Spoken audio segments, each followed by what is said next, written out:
എല്ലാവർക്കും ഊരാൻ ലോകത്തിലെ പുതിയൊരു വീഡിയോയിലേക്ക് സ്വാഗതം. വടക്കൻ്റെ തേക്കുലങ്ങളെ തേടിയുള്ള യാത്രയിൽ ഇന്ന് ഞാൻ വന്നിരിക്കുന്നത് കണ്ണൂർ ജില്ലയിലെ ഇരിണാവിനടുത്തുള്ള നങ്ങോളങ്ങര ഭഗവതിയെ കാണാൻ വേണ്ടിയാണ്. ഇരിണാവ് ദേശത്തെ ഏക്കറോളം കാടിനെ സംരക്ഷിക്കുന്ന ദേവത കൂടിയാണ് നങ്ങോളങ്ങര ഭഗവതി. കാടിനാൽ ചുറ്റപ്പെട്ട ദേവിക്ക് കുടിയിരിക്കാൻ ഇവിടെ ഒരു കോൺക്രീറ്റ് കെട്ടിടമായ കാവ് പോലും നമുക്ക് കാണാൻ സാധിക്കില്ല. കുത്തുവിളക്കിൻ്റെയും ബീക്ക് ചെണ്ടയുടെയും താളത്തിലാണ് ദേവിയുടെ പുറപ്പാട്.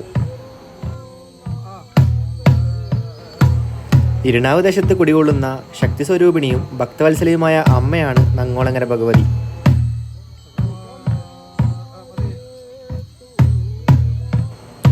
സന്താനലബ്ധിക്ക് വേണ്ടിയാണ് ഇവിടെ ഭക്തജനങ്ങൾ നേർച്ചയായി ദൈവത്തെ കൈപ്പിക്കാറ്.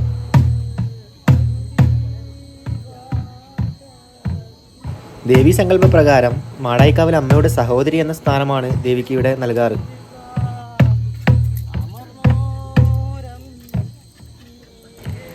ഇങ്ങനൊരു രൂപത്തിൽ ദേവിക്ക് മറ്റേത് കാവിലും കെട്ടിക്കോലം നൽകാറില്ല.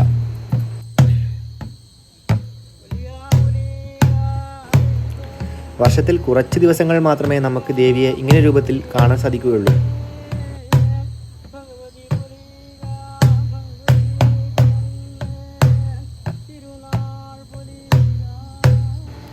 ഇവിടെ കളിയാട്ടം ആരംഭിക്കുന്നത് തുലാം 11 മുതൽ സംക്രമം വരെയാണ്.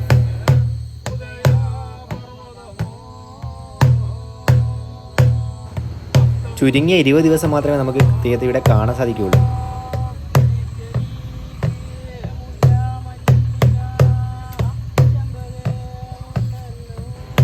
ആദ്യത്തെ 3 ദിവസം തറവാട്ട് വകയും മറ്റുള്ള ദിവസങ്ങളിൽ നേർച്ചയായുമായാണ് തെയ്യത്തെ ഇവിടെ കെട്ടിയാടാറുള്ളത്.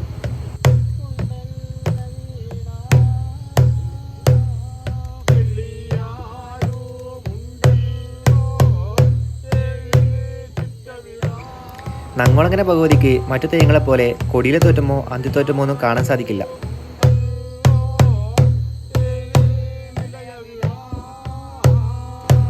വണ്ണാൻ സമുദായത്തിൽപ്പെട്ട കോലധാരികളാണ് ഇവിടെ സാധാരണയായി കോലം ധരിക്കാറുള്ളത്. ഇനി നങ്ങോളങ്ങര ഭഗവതി ആരാണെന്ന് നോക്കാം.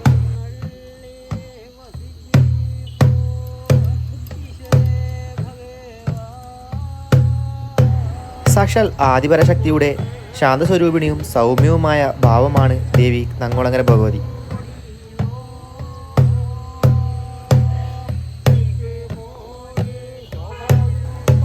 ദാരികവധത്തിനിടയിൽ പിറവി കൊണ്ട മാടായിക്കാവിലമ്മയുടെ അംശം തന്നെയാണ് നങ്ങോളങ്ങര ഭഗവതി.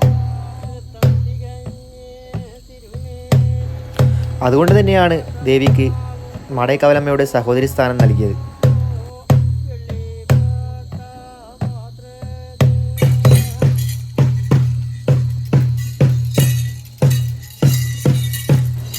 ഭൂമിയിൽ വീഴുന്ന ഓരോ തുള്ളി രക്തത്തിൽ നിന്നും പുതിയൊരു ദാരികൻ പിറവികൊള്ളുമെന്ന അപാര ശക്തിയുള്ള ദാരികനെ വധിക്കുക എന്നത് അത്ര എളുപ്പമല്ലായിരുന്നു.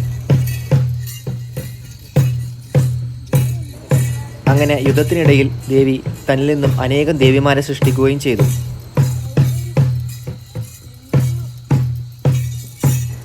അങ്ങനെ സൃഷ്ടിച്ച എല്ലാ ദേവിമാരും ചേർന്ന് ദാരികന്റെ രക്തം ഭൂമിയിൽ വീഴാതെ തടയുകയും ദാരികനെ വധിക്കുവാൻ സഹായിക്കുകയും ചെയ്തു.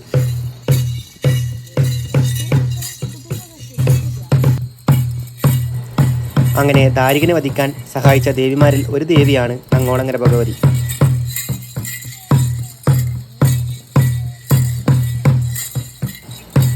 ദാരികവധത്തിന് ശേഷം ദേവി ഇരിണാവിലെ കൊടുങ്കാടിനുള്ളിൽ കുടിയിരിക്കുകയാണ് ചെയ്തത്.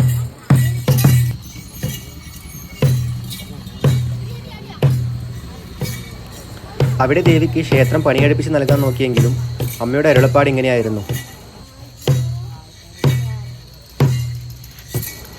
ഏറെ വെള്ളം കടലിലേക്ക് ഇറങ്ങുന്ന നേരത്ത് മാത്രമേ എനിക്ക് ക്ഷേത്രം വേണ്ടൂ എന്നാണ് അമ്മയുടെ അരുളപ്പാട്.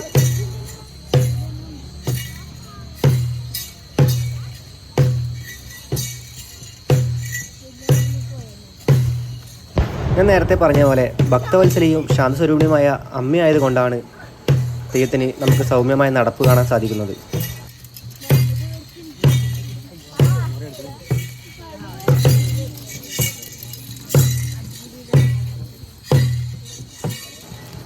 ഈ തെയ്യത്തിൻ്റെ പുറപ്പാടിൻ്റെ അവസാനം തെയ്യം ദേശസഞ്ചാരം നടത്താൻ പോകുന്ന കാഴ്ച നമുക്ക് കാണാൻ സാധിക്കും.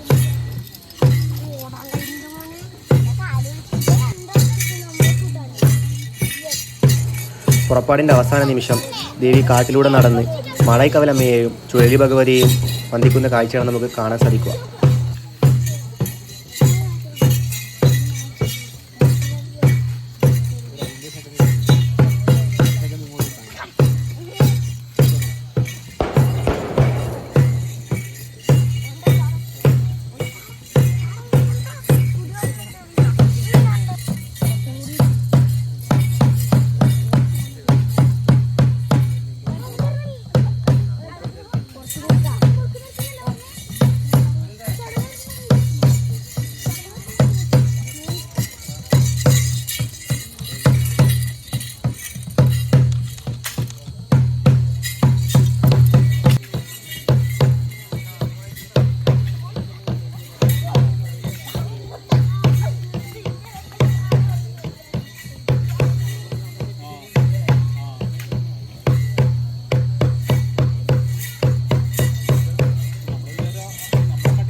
അപ്പോൾ ഇതുപോലെ വ്യത്യസ്തമായതും അപൂർവമായ തെയ്യങ്ങളുടെ വീഡിയോ നിങ്ങളിലേക്ക് എത്തിക്കാൻ വേണ്ടി ഊരാളൻ ലോകം എന്ന് പറഞ്ഞ ചാനൽ നിങ്ങൾ സബ്സ്ക്രൈബ് ചെയ്യുക. നിങ്ങളുടെ സപ്പോർട്ടാണ് ഏറ്റവും വലുത്. അപ്പോൾ അടുത്ത വ്യത്യസ്തമായ വീഡിയോയിലേക്ക് വീണ്ടും കാണാം. ബൈ.